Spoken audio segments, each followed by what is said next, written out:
23 కీర్తన 23 ఒకసారి చూసినప్పుడు, యెహోవా నా కాపరి, నాకు లేమి కలుగదు.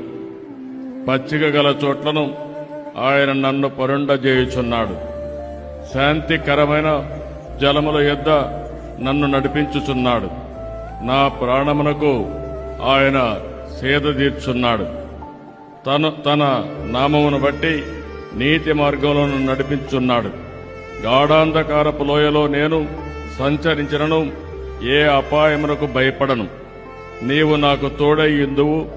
నీ గడ్డు కర్రయు నీ దండమును నన్ను అనుచరించను. నా శత్రువుల ఎదుట నీవు నాకు భోజనము సిద్ధపరచువు. నూనెతో నా తల అంటియున్నావు. నా గిన్నె నిండి పొర్లుచున్నది. నేను బ్రతుకు దినములన్నీయు కృపాక్షేమలే నా వెంట వచ్చును.